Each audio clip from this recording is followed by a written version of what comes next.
ಅದೇ ಗೃಹ ಸಚಿವರ ಜೊತೆನೂ ಕೂಡ ಬೆಳಗ್ಗೆ ಮಾತಾಡಿದ್ದೀನಿ. ಗೃಹ ಸಚಿವರು ಕೂಡ ತುಮಕೂರಿನಲ್ಲಿದ್ದಾರೆ. ಅವರು ಫೋನ್ನಲ್ಲಿ ಸಂಪರ್ಕದಲ್ಲಿ ಇದ್ದಾರೆ. ಡಿ ಜಿ ಅವರು ಇವತ್ತು ಬಂದಿದ್ದರು. ಮತ್ತು ಮುಖ್ಯಮಂತ್ರಿಯವ್ರ ಜೊತೆಯಲ್ಲಿ ಸಮಾಲೋಚನೆ ಮಾಡಿ ಈ ಅತ್ಯಂತ ಒಂದು ದುರ್ಘಟನೆ, ಭಾಳ ಒಂದು ಕ್ರೂರವಾಗಿ ನಿನ್ನೆ ಸುಹಾಸ್ ಅಂತ ಒಬ್ಬ ವ್ಯಕ್ತಿನ ಅಲ್ಲಿ ಹತ್ಯೆ ಮಾಡಿರ್ತಕ್ಕಂಥದ್ದು, ಇದು ನಮಗೆ ಎಲ್ರಿಗೂ ಆಘಾತ ಆಗಿದೆ ಮತ್ತು ಭಾಳ ಒಂದು ಕೆಟ್ಟ ಘಟನೆ ಮಂಗಳೂರಲ್ಲಿ ನಡೆದಿದೆ. 3 ದಿವಸ ಹಿಂದೆ ಅಶ್ರಫ್ ಅಂತ ಒಬ್ಬ ಯುವಕ ಅನಾವಶ್ಯಕವಾಗಿ ಅವನ ಒಂದು ಹತ್ಯೆಯನ್ನು ನಾವು ಮಂಗಳೂರಲ್ಲಿ ನೋಡಿದೋ. ಅದೇ ರೀತಿಯಾಗಿ ನಿನ್ನೆ ಈ ರೀತಿ ಒಂದೊಬ್ಬ ಏನು ರೌಡಿ ಶೀಟರ್ ಆಗಿದ್ದ, ಯಾರು ಸುಹಾಸ್ ಶೆಟ್ಟಿ. ಆದರೆ ಈ ಥರ ಹತ್ಯೆ ಆಗಿರುವಂಥದ್ದು ಖಂಡಿತ ನಾವು ಯಾರೂ ಒಪ್ಪುವಂಥದ್ದಲ್ಲ. ಮುಖ್ಯಮಂತ್ರಿಯವರು ಕೂಡ ಇದರ ಬಗ್ಗೆ ಯಾವುದೇ ಕಾರಣಕ್ಕೂ ಕೂಡ ಪೊಲೀಸ್ ಅವರು ಏನನ್ನು ಕೂಡ ಗಮನದಲ್ಲಿ ಇಟ್ಕೊಳ್ದೇ ತಮ್ಮ ಜವಾಬ್ದಾರಿಯನ್ನು ನಿರ್ವಹಿಸಬೇಕು. ಯಾರು ತಪ್ಪು ಮಾಡಿದ್ದಾರೆ ಅವ್ರ ಮೇಲೆ ಕ್ರಮ ಆಗ್ತಕ್ಕಂಥದ್ದನ್ನು ಪೊಲೀಸ್ ಇಲಾಖೆ ಮಾಡಬೇಕು ಅಂತ CM ಅವರು ಕೂಡ ಸ್ಪಷ್ಟವಾಗಿ ಹೇಳಿದ್ದಾರೆ. ಇದರಲ್ಲಿ ಯಾವುದೇ ಹಸ್ತಕ್ಷೇಪ ಅಥವಾ ಪಕ್ಷಪಾತ ಅಥವಾ ಯಾರನ್ನು ಕೂಡ ರಕ್ಷಿಸುವಂಥ ಪ್ರಶ್ನೆನೇ ಉದ್ಭವ ಆಗೋದಿಲ್ಲ. ನಮಗೆ ಎಲ್ಲರೂ ಕೂಡ ಒಂದೇ, ಅಶ್ರಫು ಒಂದೇ, ಸುಹಾಸ್ ಶೆಟ್ಟಿನೂ ಒಂದೇ, ಎಲ್ಲ ಜಾತಿ ಜನಾಂಗ ಧರ್ಮ ಎಲ್ಲ ಒಂದೇ.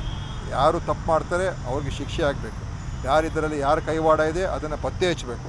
ಪೊಲೀಸ್ ಇಲಾಖೆಗೆ ಇದು ಒಂದು ಸವಾಲು, ಜವಾಬ್ದಾರಿಯನ್ನು ನಾವು ಮಾಡ್ತೀವಿ ಅಂತ ಕೂಡ ಹೇಳಿದ್ದಾರೆ. ಈ ಒಂದು ಹತ್ಯೆಯಲ್ಲಿ ಯಾರ್ಯಾರು ಭಾಗಿಯಾಗಿದ್ದಾರೆ, ಈಗಾಗಲೇ ಮೊನ್ನೆಯ ಪ್ರಕರಣದಲ್ಲಿ ಸುಮಾರು 15-18 ಜನರನ್ನು ಅರೆಸ್ಟ್ ಮಾಡಾಗಿದೆ. ಅದೇ ಪ್ರಕಾರ ಸುಹಾಸಿನ ಹತ್ಯೆಯಲ್ಲಿ ಯಾರ್ಯಾರು ಭಾಗಿಯಾಗಿದ್ದಾರೆ ಅವರನ್ನೆಲ್ಲರೂ ಕೂಡ ಹುಡುಕಿ ಅವರನ್ನು ಅರೆಸ್ಟ್ ಮಾಡಿ ಕಾನೂನಿನ ಒಂದು ಕ್ರಮ ಆಗ್ತಕ್ಕಂಥದ್ದಕ್ಕೆ ಏನನ್ನು ಕೂಡ ನಾವು ಕಾಂಪ್ರಮೈಸ್ ಆಗುವಂಥ ಪ್ರಶ್ನೆ ಬರೋದಿಲ್ಲ. ಮತ್ತು ಇದನ್ನು ನಾವು ಭಾಳ ಒಂದು ಗಂಭೀರವಾಗಿ ಪರಿಗಣಿಸಿದ್ದೇವೆ. ಮುಖ್ಯಮಂತ್ರಿಯವರು ಡಾಕ್ಟರ್ ಪರಮೇಶ್ವರ್ ಅವರು ಮತ್ತು ನಾನು ಮತ್ತು ನಮ್ಮ DG ಅವರು ನಾವೆಲ್ಲ ಸಮಾಲೋಚನೆ ಮಾಡಿದ್ದೀವಿ. ಮತ್ತು ಅಲ್ಲೂ ಕೂಡ ಆದಷ್ಟು ಶಾಂತಿಯನ್ನು ಕಾಪಾಡ್ತಕ್ಕಂಥದ್ದು ಕೂಡ ಅದು ನಮ್ಮ ಜವಾಬ್ದಾರಿನೇ. ಯಾಕೆಂದರೆ ಈಗ ವಾತಾವರಣ ಸ್ವಲ್ಪ ಖಂಡಿತವಾಗಿಯೂ ಉದ್ರೇಕಕ್ಕೆ ಹೋಗಿರ್ತದೆ ಮತ್ತು ಎಲ್ಲರಲ್ಲೂ ಕೂಡ ಒಂದು ಭಯದ ವಾತಾವರಣ ಕೂಡ ನಿರ್ಮಾಣ ಆಗಿರುವಂಥದ್ದು ಕೂಡ ನಾವು ನೋಡ್ತಾ ಇದ್ದೀವಿ. ಆದ್ದರಿಂದ ಪೊಲೀಸ್ ಅವರು ಶಾಂತಿಯನ್ನು ಕೂಡ ಕಾಪಾಡಬೇಕು ಮತ್ತು ಎಲ್ಲರ ಮೇಲೂ ಕೂಡ ನಿಗಾವನ್ನು ಇಡಬೇಕು. ಯಾರ್ಯಾರು ಏನೇನು ಚಟುವಟಿಕೆಗಳು ಮಾಡ್ತಾರೆ ಅದರ ಬಗ್ಗೆಯೂ ಸಂಪೂರ್ಣ ನಿಗಾ ಇಡಬೇಕಾಗ್ತದೆ. ಮತ್ತು ಯಾರು ಇಂಥ ಒಂದು ನೆನ್ನೆಯ ಹತ್ಯೆಗೆ ಕಾರಣಕರ್ತಿದ್ದಾರೆ ಅಂತ ನಿರ್ದಾಕ್ಷಿಣ್ಯವಾಗಿ ಕ್ರಮವನ್ನು ತಗೊಳ್ಬೇಕಾಗ್ತದೆ. ಜಿಲ್ಲಾ ಆಡಳಿತ ಕೂಡ ಅಷ್ಟೇ ಜವಾಬ್ದಾರಿ ಇದೆ. ಆದರೆ ಹೆಚ್ಚು ಪೊಲೀಸ್ ಇಲಾಖೆಗೆ ಈಗಾಗಲೇ ಅಲ್ಲಿ 144 ಸೆಕ್ಷನ್ ಕೂಡ ಜಾರಿ ಮಾಡಿದ್ದಾರೆ. ಇವತ್ತು ಸುಹಾಸ್ ಅವರ ಅಂತ್ಯಕ್ರಿಯೆ ಕೂಡ ಆಗ್ತಾಯಿದೆ. ಅವರ ಆತ್ಮಕ್ಕೆ ನಾನು ಶಾಂತಿಯನ್ನು ಕೊಡ್ತೀನಿ ಮತ್ತು ಅವರ ಕುಟುಂಬಕ್ಕೆ ನನ್ನ ಒಂದು ಸಾಂತ್ವನವೂ ಕೂಡ ಹೇಳ್ತಾ ಇದ್ದೀನಿ. ಈ ಥರ ಒಂದು ಘಟನೆ ಆಗಬಾರ್ದಾಗಿತ್ತು. ಅದು ಏನೇ ಆಗಿದ್ದರೂ ಆದರೆ ಇವತ್ತು ನಾವು ನಮ್ಮ ಕಡೆಯಿಂದ ಯಾವುದೇ ಒಂದು ಹಿಂಜರಿಕೆ ಇಲ್ಲದೇ ನಮ್ಮ ಕ್ರಮಗಳು ತಗೊಳ್ತೀವಿ ಅಂತ ಹೇಳೋದಕ್ಕೆ ಬಯಸ್ತಾ ಇದ್ದೀನಿ. ಮಂಗಳೂರು ಬಂದ್ಗೆ ಕರೆ ಕೊಡಲಾಗಿದೆ ಮತ್ತು ಬಿಜೆಪಿ ನಾಯಕರು ಕೂಡ ಹೋಗಿದ್ದಾರೆ ಸರ್. ಇಲ್ಲ, ಹೋಗ್ಬೋದು. ಈಗ ಯಾರು ಭಾರತೀಯ ಜನತಾ ಪಾರ್ಟಿಯವರು ಇವತ್ತಿನ ದಿವಸ ಇದ್ರ ಬಗ್ಗೆ ಕೆಲವು ಹೇಳಿಕೆಗಳೆಲ್ಲ ಕೊಟ್ಟಿದ್ದಾರೆ, ನಾನು ಗಮನಿಸಿದ್ದೇನೆ. ಅದು ಬಹುಶಃ ಇವತ್ತು ನಾವು ಎಲ್ಲರಲ್ಲೂ ಕೂಡ ಜವಾಬ್ದಾರಿ ಇದೆ. ನೋಡಿ, ಇವತ್ತು ದಕ್ಷಿಣ ಕನ್ನಡ ಜಿಲ್ಲೆಯಲ್ಲಿ ಮಂಗಳೂರಿನಲ್ಲಿ ಶಾಂತಿಯನ್ನು ಸ್ಥಾಪನೆ ಮಾಡ್ತಕ್ಕಂಥದ್ದಕ್ಕೆ ಪ್ರತಿಯೊಬ್ಬರು ಕೂಡ ಇದಕ್ಕೆ ಸಹಕಾರ ಕೊಡಬೇಕು.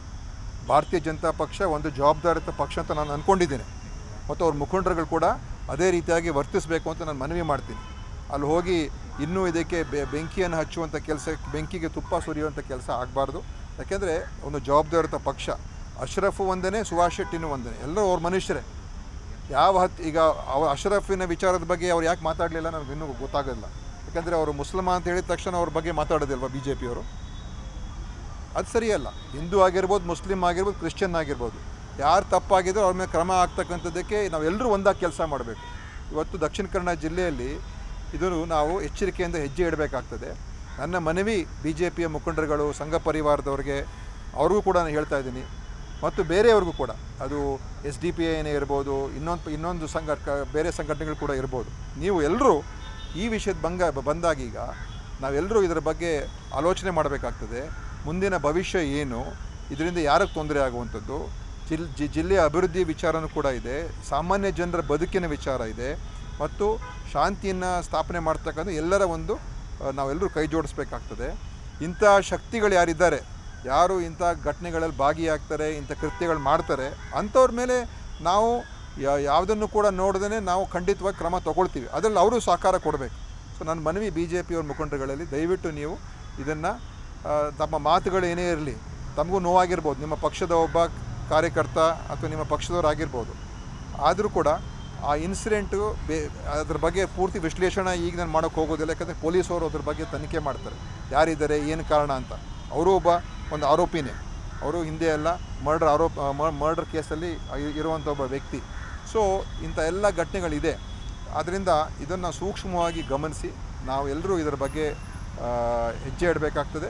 ನನ್ನ ಮನವಿ ಅವರಲ್ಲೂ ನೀವು ಕೂಡ ನಮ್ಮ ಜೊತೆಯಲ್ಲಿ ಕೈ ಜೋಡಿಸ್ಬೇಕು ಮತ್ತು ನಾವು ಇದನ್ನು ನ್ಯಾಯಯುತವಾದಂಥ ತನಿಖೆ ಮತ್ತು ಕಾರ್ಯಾಚರಣೆ ಎಲ್ಲವನ್ನು ಮಾಡಿಸ್ತೀವಿ. ಈ ಹಿಂದೆ ಬಿಜೆಪಿ ಸರ್ಕಾರ ಇದ್ದಾಗ ಸರಣಿ ಹತ್ಯೆಗಳಾಗಿದ್ದನ್ನು ಕೂಡ ಗಮನಿಸಿದ್ರು ಸರ್. ಪ್ರವೀಣ್ ನಿಟ್ಟರ್ ಆದಮೇಲೆ ನೋಡಿ, ಬಿಜೆಪಿ ಸರ್ಕಾರ ಇದ್ದಾಗಲೂ ಕೂಡ ಹತ್ಯೆಗಳಾಗಿದೆ.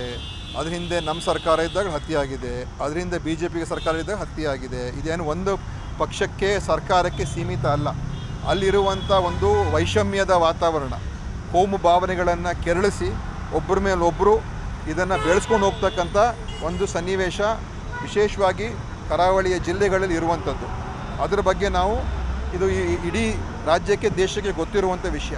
ಆದ್ದರಿಂದ ನಾವು ಇದನ್ನು ಈ ಒಂದು ವಿಷಯದಲ್ಲಿ ಹೇಗೆ ನಾವು ಇದರಿಂದ ಹೊರಗೆ ಬರಬೇಕು, ಹೇಗೆ ನಾವು ಒಂದು ಕಡೆ ಯಾರು ತಪ್ಪು ಮಾಡಿದ್ರೆ ಅವ್ರಿಗೆ ಶಿಕ್ಷೆ ಆಗುವಂಥದ್ದು, ಒಂದು ಜನರಲ್ಲಿ ಭ್ರಾತೃತ್ವವನ್ನು ಬೆಳೆಸುವಂಥದ್ದು, ಶಾಂತಿ ಸ್ಥಾಪನೆ ಮಾಡುವಂಥದ್ದು, ಇದೆಲ್ಲದಕ್ಕೂ ಕೂಡ ನಾವು ಅದರಲ್ಲೂ ರಾಜಕೀಯ ಮುಖಂಡರುಗಳು, ಈಗ ಆರ್ ಅಶೋಕ್ ಅವರು, ವಿಜಯೇಂದ್ರ ಅವರೆಲ್ಲ ಅಲ್ಲಿಗೆ ಹೋಗಿದ್ದಾರೆ. ಅನೇಕ ಬಿ ಜೆ ಪಿಯ ಶಾಸಕರುಗಳೆಲ್ಲ ಅಲ್ಲಿದ್ದಾರೆ, ಸಂಸತ್ ಸದಸ್ಯರಿದ್ದಾರೆ, ಬೇರೆ ಪಕ್ಷದ ನಮ್ಮ ಕಾಂಗ್ರೆಸ್ ಪಕ್ಷದವರು ಇದ್ದಾರೆ, ನಮ್ಮ ಸ್ಪೀಕರ್ ಕೂಡ ಖಾದರ್ ಸಾಹೇಬರು ಇದ್ದಾರೆ, ಮತ್ತು ಇನ್ನು ಅನೇಕ ನಮ್ಮ ಮುಖಂಡಗಳಿದ್ದಾರೆ, ಬೇರೆ ಪಕ್ಷದವರು ಕೂಡ ಇದ್ದಾರೆ. ಇವತ್ತು ನಾವು ಏನು ಹೇಳ್ತೀವಿ, ನಾವು ಯಾವ ರೀತಿ ವರ್ತಿಸ್ತೀವಿ, ನಮ್ಮ ಉದ್ದೇಶ ಏನು, ಅದು ಸ್ಪಷ್ಟವಾಗಿರಬೇಕು. ನಮ್ಮ ಉದ್ದೇಶ ಏನಂತ ಹೇಳಿದ್ರೆ ಸಾಮಾನ್ಯ ಜನಕ್ಕೆ ತೊಂದರೆ ಆಗಬಾರ್ದು, ಜಿಲ್ಲೆಯಲ್ಲಿ ಕಾನೂನು ಸುವ್ಯವಸ್ಥೆ ಇರಬೇಕು, ಮತ್ತು ಯಾರನ್ನು ಕೂಡ ನಾವು ಓಲೈಸುವಂಥ ರಾಜಕಾರಣ ಆಗಬಾರ್ದು. ಯಾರನ್ನು ಕೂಡ ಓಲೈಸುವಂಥದ್ದು ಅಥವಾ ಅವರಿಗೆ ನಾವು ಪ್ರಚೋದಿಸ್ತಕ್ಕಂಥ ರಾಜಕಾರಣ ನಾವು ಯಾರು ಕೂಡ ಮಾಡೋಕ್ಕೆ ಹೋಗಬಾರ್ದು ಅಂತ ನನ್ನ ಒಂದು ಹೇಳಿಕೆ. ಇನ್ಚಾರ್ಜ್ ಮಿನಿಸ್ಟರ್ ಅಲ್ಲಿ 2 ಕೊಲೆಗಳಿಗೆ ಏನು ಕ್ರಿಮಿನಲ್ ಇಶ್ಯೂ ಕಾರಣನಾ ಅಥವಾ ಏನು ಪ್ರಾಥಮಿಕ? ನೋಡಿ, ನಾನು ಈಗ ಪೊಲೀಸ್ ಅವರಿಗೆ ಬಿಟ್ಟಿದ್ದೀವಿ, ನಾನು ಅದರಲ್ಲಿ ಒಳಗೆ ಹೋಗೋದಿಲ್ಲ. ಪೊಲೀಸ್ ಅವರಿಗಾಗಲೇ ಮೊದಲನೇ ಪ್ರಕರಣ ಅಶ್ರಫನ ಒಂದು ಹತ್ಯೆ ಪ್ರಕರಣ ಈಗಾಗಲೇ ಸುಮಾರು ಜನ ಅರೆಸ್ಟ್ ಮಾಡಿದ್ದಾರೆ. ಮತ್ತು ಇದು ಯಾವುದು ಈಗ ನಿನ್ನೆ ಆದಂಥ ಘಟನೆ, ಪೊಲೀಸ್ ಅವರಿಗೆ ಮುಕ್ತವಾದಂಥ ನಾವು ಅವರಿಗೆ ಅವಕಾಶ ಮಾಡಿಕೊಟ್ಟಿದ್ದು, ಅವರ ಜವಾಬ್ದಾರಿ ಇದು. ಅವರು ಇದನ್ನು ಸರಿಯಾದ ರೀತಿಯಲ್ಲಿ ನಿರ್ವಹಿಸಬೇಕು ಅಂತ ಅವ್ರ ಮೇಲೆ ವಿಶ್ವಾಸ ಕೂಡ ಇದೆ, ಮಾಡ್ತಾರೆ ಅಂತ. ಕೆಲವು ಅಧಿಕಾರಿಗಳು ಏನು ನಮ್ಮ ಮೇಲೆ ಸಂಶಯ ಬಂತು, ಸರಿಯಾಗಿ ನಿರ್ವಹಣೆ ಮಾಡಲಿಲ್ಲ, ಮೊನ್ನೆ ಅವರನ್ನು ಅಮಾನತು ಮಾಡಿದ್ದೀವಿ. ಯಾಕಂದರೆ ಅವರು ತಮ್ಮ ಜವಾಬ್ದಾರಿನ ಸರಿಯಾಗಿ ನಿರ್ವಹಿಸಲಿಲ್ಲ ಅಂತ ಅಮಾನತು ಮಾಡಿದ್ದೀವಿ. ಸೊ ಇನ್ನು ಮುಂದೆನೂ ಕೂಡ ಏನು ಮಾಡಬೇಕು, ಮುಖ್ಯಮಂತ್ರಿಯವರು, ಗೃಹ ಸಚಿವರು, ನಾವೆಲ್ಲ ಅವರು ಕೂಡ ತೀರ್ಮಾನ ತೊಗೊಳ್ತಾರೆ. ಆದರೆ ನಾನು ಯಾಕೆ ಏನು ಎತ್ತ ಅಂತ ಈಗಲೇ ಹೇಳೋಕ್ಕೆ ಹೋಗೋದಿಲ್ಲ. ಯಾಕಂದರೆ ನಾವೇ ಒಂದು ಊಹೆಗಳಿಗೆ ಅಥವಾ ನಮ್ಮ ಸಂಶಯಗಳಿಗೆ ಅವಕಾಶ ಮಾಡಿಕೊಡ್ಬಾರ್ದು. ಆದರೆ ಒಟ್ಟಾರೆ ಒಂದು ಕೋಮು ವೈಷಮ್ಯ ಏನು ಇರುವಂಥದ್ದಂತೂ ಅದು ನಾವು ಒಪ್ಕೊಳ್ಬೇಕಾಗ್ತದೆ, ಅದಿದೆ, ಆ ಒಂದು ಬ್ಯಾಕ್ಗ್ರೌಂಡ್ ಇದೆ ಇದರಲ್ಲಿ. ಸೊ ಇದನ್ನು ನೋಡ್ಕೊಂಡು ನಾವು ಹೇಗೆ ಇದನ್ನು ನಾವು ಸರಿಪಡಿಸ್ಬೇಕು, ಮತ್ತೆ ಇದು ಮರುಕಳಿಸ್ಬಾರ್ತಾನೆ, ಮತ್ತೊಮ್ಮೆ ಆಗಬಾರ್ತಾನೆ, ಇನ್ನೊಬ್ಬರ ಹತ್ಯೆ ಆಗಬಾರ್ತಾನೆ. ಈ ದ್ವೇಷದ ರಾಜಕಾರಣ ಇಟ್ಕೊಂಡು, ದ್ವೇಷದ ಒಂದು ಇದನ್ನ ಇಟ್ಕೊಂಡು ನಾವು ಒಬ್ಬರ ಮೇಲೆ ಒಬ್ಬರು ಅವರೊಬ್ಬರನ್ನ ಮರ್ಡರ್ ಮಾಡೋದು, ಇವರೊಬ್ಬರನ್ನ ಮರ್ಡರ್ ಮಾಡೋದು, ಇನ್ನೊಬ್ಬರು ಬಂದು ಇದೇ ಥರ ನಾವು ಸರಣಿ ಹತ್ಯೆಗಳಾಗ್ತಾಯಿದ್ರೆ ಎಲ್ಲಿಗೆ ಹೋಗ್ಬೇಕು ನಮ್ಮ ಸಮಾಜ? ಇದರ ಕೊನೆ ಏನು? ಇದನ್ನೆಲ್ಲ ನಾವು ಖಂಡಿತ ನಮ್ಮ ಸರ್ಕಾರ ಜವಾಬ್ದಾರಿಯುತವಾದ ಸರ್ಕಾರ, ನಾವು ಅದನ್ನು ಅಡ್ರೆಸ್ ಮಾಡ್ತೀವಿ. ಈ ವಿಷಯಗಳನ್ನ ನಾವು ತಿಳ್ಕೊಂಡಿದ್ದೀವಿ, ಗಂಭೀರವಾಗಿಯೇ ಪರಿಗಣಿಸಿದ್ದೀವಿ, ಮತ್ತು ಇದರ ಮುಂದಿನ ಕ್ರಮಗಳು ಖಂಡಿತವಾಗಿಯೂ ಏನೇನಾಗುತ್ತೆ ಅಂತ ಮುಂದೆನೂ ಕೂಡ ಹೇಳ್ತೀವಿ. ನೋಡಿ ನಾನು ಅದೆಲ್ಲ ಹೇಳೋಕ್ಕೆ ಹೋಗಲ್ಲ. ಯಾಕೆಂದರೆ ತನಿಖೆ ಆಗೋದಕ್ಕೆ ಬಿಡಬೇಕು, ಪೊಲೀಸ್ ಅವರಿಗೆ ಕ್ರಮ ತಗೊಳ್ಳೋಕ್ಕೆ ಬಿಡಬೇಕು. ನಾನು ಯಾವುದೇ ರೀತಿಯ ವಿಶ್ಲೇಷಣೆ ಹೇಗಾಯಿತು, ಏನಾಯಿತು, ಯಾಕೆ ಮಾಡಿದ್ರು ಅದಕ್ಕೆ ಹೋಗೋದಿಲ್ಲ. ಅದೆಲ್ಲ ಕೂಡ ತನಿಖೆಯಿಂದ ಹೊರಗೆ ಬರ್ತದೆ. ಆದರೆ ಯಾರು ಅಪರಾಧ ಮಾಡಿದ್ದಾರೆ ಅವ್ರಿಗೆ ಶಿಕ್ಷೆ ಆಗ್ತದೆ. ಕರಾವಳಿಯಲ್ಲಿ ಕಠಿಣ ಕ್ರಮ ತೆಗೆದುಕೊಳ್ಳೋಕೆ ಆಗಲ್ವಾ ಅಂತ ಸರ್? ಯಾಕಂದ್ರೆ ನೀವು ಹಿಂದೆ ಇದ್ದಾಗ ಆರೋಪ ಮಾಡ್ತಾ ಇದ್ರಿ. ಕಠಿಣ ಕ್ರಮ ಅಂದರೆ ಕಾನೂನು ಪ್ರಕಾರನೇ ಕ್ರಮ ತಗೊಳ್ಬೇಕು. ಕಾನೂನು ಬಾಹಿರವಾಗಿ ನಾವು ಕ್ರಮ ತಗೊಳ್ಳೋಕೆ ಆಗೋದಿಲ್ಲ. ಕಾನೂನು ಪ್ರಕಾರ ಕ್ರಮ ತಗೊಳ್ಬೇಕು. ಯಾರು ತಪ್ಪು ಮಾಡಿದರೆ ಅವ್ರಿಗೆ ಹಿಡಿಯುವಂಥ ಕೆಲಸ ಆಗಬೇಕು. ಅದನ್ನು ಮತ್ತು ಕಾನೂನಿನ ಅಡಿಯಲ್ಲೇ ನಾವು ಹೋಗಬೇಕು ಹೊರತು ಕಾನೂನನ್ನು ಮೀರಿ ನಾವು ಯಾರು ಹೋಗೋಕ್ಕಾಗಲ್ಲ. ಅದೇ ನೋಡಿ, ಅದಕ್ಕೋಸ್ಕರ ನೋಡಿ, ಇದು ಹೇಗೆ ನಾವು ಇದನ್ನು ನಾನು ಇದನ್ನು ಒಂದು ನಿಯಂತ್ರಣೆಗೆ ತರ್ತಕ್ಕಂಥದ್ದಕ್ಕೆ ನಾವೆಲ್ಲರೂ ಸೇರಿ ಕೆಲಸ ಮಾಡಬೇಕು. ಎಲ್ಲ ರಾಜಕೀಯ ಪಕ್ಷಗಳು, ಎಲ್ಲ ಸಂಘಟನೆಯವರು, ನಾವೆಲ್ಲರೂ ಯಾರು ಅದಕ್ಕೆ ಸಹಕಾರ ಕೊಡಲ್ಲ ಅವ್ರ ಮೇಲೆ ನಿರ್ದಾಕ್ಷಿಣ್ಯ ಕ್ರಮವನ್ನು ಪೊಲೀಸ್ ತಗೊಳ್ಬೇಕಾಗ್ತದೆ ಮತ್ತು ನಾವು ಕೂಡ ಅದನ್ನು ಗಂಭೀರವಾಗಿ ಪರಿಗಣಿಸಬೇಕಾಗ್ತದೆ. ಲೋಕಲ್ ಪೊಲೀಸ್ ಹ್ಯಾಂಡಲ್ ಮಾಡ್ತಾರೆ ಸರ್ ಅಥವಾ ಬೇರೆ ಏನಾದರೂ ಲೋಕಲ್ ಪೊಲೀಸ್ ಹ್ಯಾಂಡಲ್ ಮಾಡ್ತಾರೆ ಅಥವಾ ಈಗಾಗಲೇ ಬೇರೆ ಅಧಿಕಾರಿಗಳು, ನಮ್ಮ DG ಅವರು, ಇನ್ನಿತರ ಅಧಿಕಾರಿಗಳು ಅಲ್ಲಿಗೆಲ್ಲ ಕಳಿಸ್ಕೊಟ್ಟಿದ್ದಾರೆ. ಇನ್ನು ಮುಂದೆ ಏನು ಮಾಡಬೇಕು ನಾವು ಅವರಿಗೆ ಫ್ರೀ ಹ್ಯಾಂಡ್ ಕೊಟ್ಟಿದ್ದೀವಿ. ಸಿಎಂ ಬಗ್ಗೆ ಕೆಲವೊಂದು ಆರೋಪಗಳು, ಪ್ರಶ್ನೆಗಳು ಹೇಳ್ತಾ ಇದ್ದಾರೆ. ಯಾಕಂದ್ರೆ ನೀವು ಜಾಸ್ತಿ ಜಿಲ್ಲೆಗೆ ಹೋಗ್ತಾ ಇಲ್ಲ, ಅಲ್ಲಿ ಪರಿಸ್ಥಿತಿ ನೋಡಿ, ಆ ವಿಷಯ ಬೇರೆ, ಈ ವಿಷಯ ಬೇರೆ. ನೋಡಿ, ನಾನು ಜಿಲ್ಲೆಗೆ ಹೋಗ್ತಾ ಇರೋದು ಬರುವಂಥದ್ದು, ನಾನು ಆ ಜಿಲ್ಲೆಯವನಲ್ಲ. ನಾನು ಅಲ್ಲಿ ಯಾರು ಅಂತ ಹೇಳಿದ್ರೆ ಅಲ್ಲಿ ನಮ್ಮಲ್ಲಿ ಇರುವಂಥದ್ದೇ ಒಬ್ಬರು ಶಾಸಕರು, ಅವರು ಸ್ಪೀಕರ್ ಆದರು, ಯಾರೋ ಒಬ್ಬರು. ನಾವು ಎಷ್ಟು ಸಾಧ್ಯ ಆಗುತ್ತೆ ಅಷ್ಟು ಹೋಗಿ ಬರ್ತೀವಿ. ಇನ್ನೂ ಹೆಚ್ಚು ಹೋಗ್ಬೇಕು, ಅದು ಬೇರೆ ವಿಚಾರ. ಅದಕ್ಕೂ ಇದಕ್ಕೂ ಏನು ಸಂಬಂಧ ಇಲ್ಲ. ಅಲ್ಲ ಸರ್, ಅಧಿಕಾರಿಗಳು ಸಭೆ ಮಾಡಿದ್ರೆ ಪದೇ ಪದೇ ನೀವು ಈ ಥರದ ಘಟನೆಗಳಾಗದೆ ಕಠಿಣ ಕ್ರಮಗಳು. ಅಧಿಕಾರಿಗಳ ಸಭೆಗಳು ನಾನು ಮಾಡಿದ್ದೀನಿ, ಅವರು ತಪ್ಪಾಗಿ ಬರೆದಿದ್ದಾರೆ. ಯಾರು ಹೇಳಿಕೆ ಕೊಟ್ಟರಲ್ಲ ಅವ್ರಿಗೆ ಗೊತ್ತಿಲ್ಲ.